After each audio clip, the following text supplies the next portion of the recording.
Yo tout le monde, ici l'aventurier, et aujourd'hui on va parler du niveau 24 du fandom extraterrestre. C'est parti. Le niveau 24 est un paysage infiniment désolé, liminal, sombre et extraterrestre. Des changements rapides entraînent le chaos dans le niveau. De plus, le niveau semble suivre la géométrie euclidienne, mais ignore complètement la science connue, ce qui rend le niveau 24 imprévisible et dangereux. Le niveau est apparemment une collection de tous les paysages extraterrestres et aliens réunis, s'étendant apparemment à l'infini, ou du moins trop grand pour être cartographié. Malgré les variations de l'atmosphère, du paysage, de la gravité et de la météo, le niveau semble conserver son aspect sombre et lugubre. Ce phénomène est extrêmement intriguant, le paysage devenant gazeux, la température tombant en zéro absolu, et la gravité augmentant ou diminuant soudainement ont été des dangers courants dans le niveau. Une autre différence signalée par de nombreux vagabonds est la variation du ciel. On peut voir des constellations claires avec des planètes imposantes, ce qui ne devrait pas être scientifiquement possible à une distance aussi proche. Cela peut provoquer de graves symptômes de mégalophobie chez tous les vagabonds. Ce phénomène signifie également que le paysage en question n'a pas d'atmosphère, mais comme le niveau 24 ignore complètement la science, la possibilité de respirer dans cet environnement dépend du hasard. D'autres fois, l'atmosphère s'épaissit au point de gêner la vision, mais on peut suffoquer dans un espace apparemment vide. Suis-je sorti de l'enfer liminal? Cet espace est-il... On trouve parfois des cristaux de différentes couleurs, à la surface et sur la surface, chacun ayant des propriétés uniques en fonction de sa coloration. Ces cristaux sont une source d'intrigue pour de nombreux vagabonds, mais ils présentent également un danger important en raison de leur nature imprévisible. Des similitudes entre les cristaux trouvés au niveau 117 et les cristaux de cet environnement ont été signalés par de nombreux chercheurs, mais aucune recherche n'a été effectuée pour fournir des preuves concluantes. Le cristal rouge a un effet thermogénique, réchauffant efficacement l'environnement et apportant parfois de la chaleur.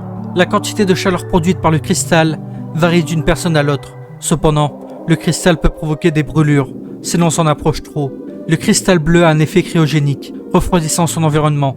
Comme pour le cristal rouge, la baisse de température produite par le cristal varie d'un cristal à l'autre. Le cristal ne peut pas faire de mal au vagabond, sauf s'il est touché, ce qui peut provoquer des engelures. Le cristal vert, en revanche, est consommable et sa saveur unique a été décrite comme du concombre et du citron vert. Une fois ingéré, le cristal améliore et accélère les processus biologiques liés à la guérison et à l'immunité. Malgré cela, le cristal reste très dur et nécessite une bonne dentition pour être consommé. Le cristal jaune est remarquable pour sa quantité phosphorescente qui brille en permanence sans source de lumière externe. C'est pourquoi il est souvent utilisé comme source de lumière fiable dans les autres niveaux des backrooms. Le cristal orange est particulièrement dangereux, capable de désintégrer les matières organiques à son contact et de constituer un grave danger pour les vagabonds. Le MG a déjà envisagé d'armer ces cristaux, mais en raison des dangers que représente le niveau 24, il a été jugé trop coûteux de le faire. Le cristal violet a un effet métaphysique, permettant à un vagabond d'expérimenter la perspective d'un autre vagabond à proximité, qui tient également un cristal violet, créant ainsi une expérience intime et interconnectée. J'ai marché encore et encore, dans ce paysage mort et sans espoir. Les objets tombent du ciel à intervalles aléatoires, quelle que soit la distance orbitale. Les météores et les comètes sont des dangers courants au niveau 24, et il est conseillé de se mettre à l'abri lorsqu'un tel phénomène se produit. Les planètes et autres objets célestes dans le ciel peuvent entrer en collision les uns avec les autres. Cela crée un effet similaire, car des débris pleuvent sur le niveau 24. Étonnamment, les planètes aperçues à l'horizon peuvent également entrer en collision avec le paysage. Les dommages collatéraux varient, puisque le niveau 24 ne tient absolument pas compte de la science. Créer d'énormes impacts, envoyant des trillions de tonnes de rochers en orbite, toucher la surface sans dommage, comme un ballon de plage sur l'eau, ou toute autre chose, sont autant de scénarios possibles. Bien qu'il soit difficile d'imaginer des objets aussi gigantesques s'écraser, le paysage est si vaste, voire infini, qu'un tel phénomène peut se produire. Les informations sur les collisions planétaires sont rares, car la plupart des vagabonds qui l'ont vu, à une certaine distance, même si elle est suffisamment éloignée pour ne pas être blessée, deviendront aveugles ou fous en essayant de comprendre une structure aussi massive. Ce phénomène peut provoquer une peur intense chez tous les vagabonds, quels que soient les symptômes de la mégalophobie. BO-001, également connu sous le nom de la planète perdue, est une planète entourée d'une nébuleuse, et le seul objet semblant dériver dans le vide. En raison de ses propriétés identiques à celles du niveau 24, on suppose que VO-001 est une petite partie du niveau 24 qui s'est retrouvée au cœur du vide par des moyens inconnus. Des recherches plus approfondies ont été menées par plusieurs groupes importants, notamment The Backroom Colonist, The Coer et The Anti-Entity Group. Il est surprenant que la faction la plus importante, le MG, soit restée silencieuse sur le sujet. Bien que des empreintes anormales aient été trouvées dans la poussière et les rochers du niveau 24, suggérant qu'il pourrait y avoir quelque chose qui rôde, aucune entité n'a été enregistrée présente au niveau 24. Attendez, je vois quelque chose au loin. En raison des dangers environnementaux et de la difficulté à sortir, l'établissement d'une base est incroyablement stupide et presque impossible. Malgré cela, le MEG a tenté 3 expéditions minières pour obtenir les cristaux du niveau 24, mais les résultats ont été décevants et le projet a été abandonné. Le MEG, The Backroom Colonist, The Coer et The Anti-Entity Group ont également envoyé des équipes d'exploration sur place, dans l'espoir de mieux documenter le niveau 24, et des bases temporaires ont été installées à cet effet. La seule équipe qui est revenue, l'escadron Omega de Coer, a découvert une anomalie structurelle apparemment incohérente avec le reste du niveau, désormais désignée comme la situation 25. Une structure qui glitch. Il semblerait que je sois toujours coincé dans les backrooms. La situation 25 est une anomalie du niveau 24, découverte par l'organisation de recherche Coer. La situation 25 semble être une structure futuriste, rappelant les salles du niveau 15. L'extérieur est apparemment translucide, mais elle présente aussi des anomalies et des changements d'apparence. Bien que l'apparence de situation 25 puisse varier modérément, la structure conserve son thème lumineux, propre et futuriste, bien qu'une petite partie de la situation 25 apparaisse au-dessus du sol. La plus grande partie de la structure se trouve sous terre, s'étendant sur des longueurs inconnues. L'environnement intérieur semble se solidifier au fur et à mesure que l'on y pénètre, mais il est encore très instable et sujet à de nombreux changements, décalages et autres dangers. Bien qu'elle soit similaire à celle du niveau 15, la structure intérieure semble légèrement modifiée pour permettre la culture de plantes extraterrestres. Les jardins artificiels de la situation 25 sont une merveille d'ingénierie moderne. Bien que l'environnement soit faiblement éclairé, les lumières LED qui remplacent le soleil fournissent suffisamment d'énergie pour entretenir les fleurs et les arbres florissants. Certaines sections avec la croissance de la canopée ont créé des forêts miniatures, avec des chemins herbeux, une faune étrangère, des séquoias mutants et même des ruisseaux d'eau potable. Au fur et à mesure que l'on s'enfonce dans la zone, l'état de celle-ci semble se dégrader, bien qu'elle ait conservé son design futuriste épuré. Les lumières sont plus faibles et scintillent plus fréquemment. Le sol et les murs peuvent avoir des ratés plus fréquents. Les machines futuristes commencent à se détraquer.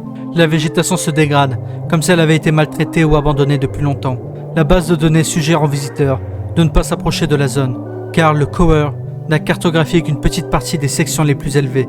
D'autres expéditions dans les parties les plus profondes de la situation 25 ont toutes échoué. Je suis fatigué. Il n'y a ni eau, ni nourriture. Je sens que ma conscience m'échappe. Il n'y a pas eu autant de pertes depuis la Grande Guerre. Toutes les équipes d'exploration envoyées au niveau 24 ont été compromises. Je ne veux pas vous montrer du doigt, mais Laurel, vous êtes responsable de cette situation. Ce n'est pas vraiment ma faute. Je vous ai dit qu'aller au niveau 24 était une mauvaise idée. Nous n'avons pas la cohésion et le professionnalisme du MEG ou du Coer.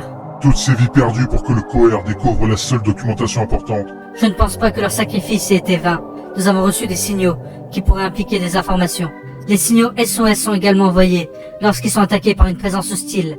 Un camp remonte à la dernière fois que quelqu'un a envoyé un signal SOS pour des dangers environnementaux.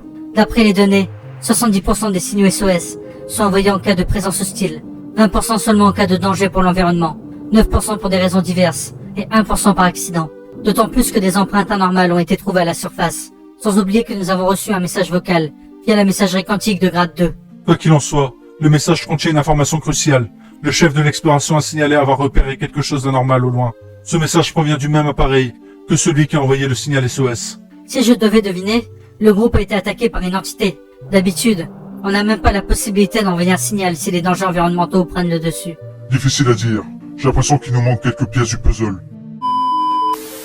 Veuillez indiquer le but de votre visite. Je suis ici pour le débriefing de la mission de la situation 25. La situation 25 ressemble beaucoup au niveau 15, presque identique, si ce n'est quelques légères modifications.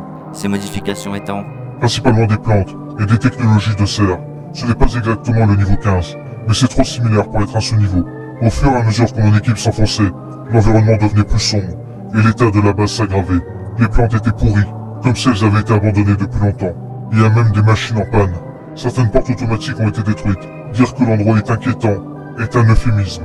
les joviales pourraient-ils être la cause de cet état? Les environs étaient très similaires à ceux que serait une zone infestée de joviaux, mais on a l'impression que tout l'environnement a changé.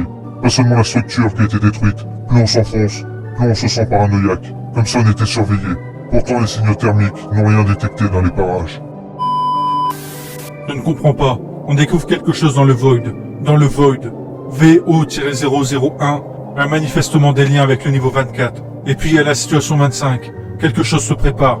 3 des 4 grandes factions ont entrepris des recherches. Et nous, la plus importante de loin, nous faisons comme si nous n'étions pas au courant. Les colons le plus effectifs, je suis sûr qu'ils vont s'en occuper. Monsieur, avec tout le respect que je vous dois, je ne suis pas là pour plaisanter. Si quelqu'un a la capacité de comprendre cela, vous savez que c'est nous, ou les cohères. Les colons ont toujours été abondants en ressources, mais manque d'organisation et de connaissances. Vous avez évité ce sujet lors des réunions de conseil, et nous supprimons activement cette information, dans nos rangs sans aucune raison. S'il vous plaît, je suis l'un de vos amis les plus fiables. Il est inutile de faire des recherches dans ce domaine. Pourquoi? La situation 25. Et alors? VO-001 est en effet une minuscule portion du niveau 25. Elle a été projetée dans le vide, suite à la migration de la situation 25. S'il vous plaît, pourquoi pensez-vous que la base est si similaire au niveau 15? Parce que c'est une partie du niveau 15. Vous voulez dire que c'était une partie du niveau 15, comme VO-001 l'est pour le niveau 24? La situation 25 fait toujours partie du niveau 15. Une série d'événements a réussi à transformer une petite partie du niveau 15 en niveau 24. Si cela a du sens. C'est possible? Un no-clipping de niveau? Apparemment oui. À cause de cela, une partie du niveau 24 a été remplacée, et c'est donc évanoui dans le néant, le Void. C'est la raison pour laquelle les dangers environnementaux n'ont pas encore détruit la base, parce qu'elle n'est pas vraiment là. Cette partie du niveau 15 est dans une situation assez compliquée. On peut imaginer qu'elle est piégée dans les larmes, ou dans un purgatoire, un peu comme nous sommes piégés dans les backrooms. Pour faire simple, la situation 25 est toujours le niveau 15, mais juste une partie qui ne se manifeste que niveau 24, ce qui a donc poussé une partie du niveau 25 dans le Void, désormais désigné comme VO-001. Les autres impresarios sont-ils au courant? Certains le sachent, et je n'ai aucun scrupule à les en affirmer. Cependant, j'ai besoin d'un peu de temps pour digérer ces informations moi-même. Vous voyez, le Coher n'a pas été le premier à découvrir la situation 25. C'était nous, n'est-ce pas? Étonnamment donc, c'est une équipe de colons qui étaient les premiers. Mais ils sont allés trop loin, courageux, mais terriblement mal préparés. Notre escadron était le prochain à découvrir la situation 25. Qu'est-ce qui nous a permis d'être mieux préparés? Le caporal a été prudent et a contacté les supérieurs immédiatement. Son escadron est resté à la surface jusqu'à ce qu'il reçoive de nouvelles instructions. Finalement, un groupe plus important est descendu dans les profondeurs. Il y avait quelque chose en bas. Les membres qui sont revenus étaient traumatisés. Aucun d'entre eux ne pouvait se souvenir des événements en détail. Bien sûr, toutes ces informations ont été supprimées. Les survivants semblent horrifiés à l'idée de raconter les événements. Certains ont directement demandé aux interrogateurs de garder le silence sur la question. Les chercheurs suggèrent que l'esprit humain ne peut pas tout gérer et que le fait de discuter fréquemment de l'événement pourrait provoquer une sorte d'aléa cognitif. La diffusion de l'information pourrait également entraîner d'autres complications. Après ces événements, les coureurs ont découvert officiellement la situation au niveau 25 et l'ont consignée dans la base de données. Ils n'ont pas cherché assez profondément, bien que d'autres tentatives d'exploration de la zone aient tout échoué. Je pense qu'ils ont pris la mesure de la situation et ont annulé le projet. L'AEG et les colons sont trop loin pour compliquer la situation. Nous sommes dans une impasse pour l'instant, et il est dans notre intérêt de le maintenir ainsi. Il vaut mieux que nous laissions cet endroit tranquille. Maintenant, on va parler de quelques théories sur l'origine et sur la nature liminale de ce niveau. C'est parti. L'hypothèse Titan. Cette théorie suggère que le niveau n'est pas infini, mais qu'il s'agit d'une énorme planète anormale, dont la taille est estimée à celle d'une sphère de Dyson. Les planètes environnement qui sont naturellement plus petites sont toutes en orbite et s'écrasent dans le paysage. Cependant, si l'on en juge par les couloirs infinis des backrooms, qui ressemblent à des labyrinthes, et par sa nature anormale, il est très probable que le niveau ait été atteint. Il est hautement improbable que le niveau 24 soit une planète plutôt qu'un espace anormal. La thèse de l'infini est l'explication principale. Cette théorie suggère que le paysage est infini, tout comme la plupart des espaces des backrooms, et qu'il représente tout comme le reste un thème liminal unique. Cette théorie est également prouvée par le fait que le niveau conserve toujours son environnement sombre et désolé, quels que soient les changements qui surviennent. Comme le paysage est infini, c'est-à-dire qu'il ne s'agit pas d'une planète, certains le considèrent comme plat. Cependant, ce n'est pas vrai, car personne ne peut comprendre la forme de l'infini. L'approximation Outlander, cette théorie suggère que ce niveau est l'un des plus anciens de ce que nous appelons les backrooms, en raison de son environnement primitif, qui ne ressemble à rien construit par l'homme. Cependant, des gravures sur les murs des grottes et des reliques ont été trouvées et sont considérées comme des preuves d'une ancienne civilisation. La théorie des mondes multiples. Cette théorie suggère que le niveau 24 n'est pas un paysage infini, mais un ensemble de planètes sur lesquelles les vagabonds ne s'arrêtent pas. Cela explique les variations extrêmes de son environnement. Puisque les vagabonds traversent des planètes différentes, les petites planètes s'écrasaient constamment sur les plus grandes, tout en tournant les unes autour des autres, dans le chaos. Un peu comme le problème des trois corps, mais dans une bien plus grande mesure. Cependant, il existe de nombreux contre-arguments à cette construction. tel que le paysage dans lequel les vagabonds entrent est toujours apparemment plus grand que les planètes dans le ciel. Les variations extrêmes se produisent toujours dans le même paysage, dans lequel un vagabond n'a pas de clip, et le thème sombre et cohérent dans l'environnement suit toujours la proposition de la cognition. Cette théorie suggère que tout le niveau 24 dépend de l'interprétation du vagabond, tout comme la proposition de Bohr concernant la physique quantique. Le niveau 24 pourrait être tout ce qui précède, ou rien de tout cela. Tout est simplement une réaction de la psyché humaine. Ça y est, je suis foutu. Personne ne viendra m'aider. L'entrée principale se fait par un no-clipping à travers le plafond du niveau 23, ou par un no-clipping aléatoire. La rumeur dit qu'il est possible de no-clipper ici, à partir du niveau 229. Regardez le ciel nocturne en flottant sur l'Omnibus Océane du niveau C103 pendant 15 minutes peut vous envoyer ici. Bien que rares, des trous de verre peuvent apparaître au hasard, et entrer dans l'un d'entre eux vous emmènera au niveau 25. N'entrez pas dans les trous noirs, car ils vous détruiront. Des théories suggèrent qu'il est possible de no-clipper au niveau 15, en traversant les murs de la situation 25, ou par un no-clipping aléatoire. Vous pouvez également no-clipper dans des sections où il y a des glitches. Et voici qui conclut le rapport de ce niveau. Est-ce qu'il vous a plu? Est-ce qu'il vous a intéressé? Et à très bientôt dans les Backrooms. Bye!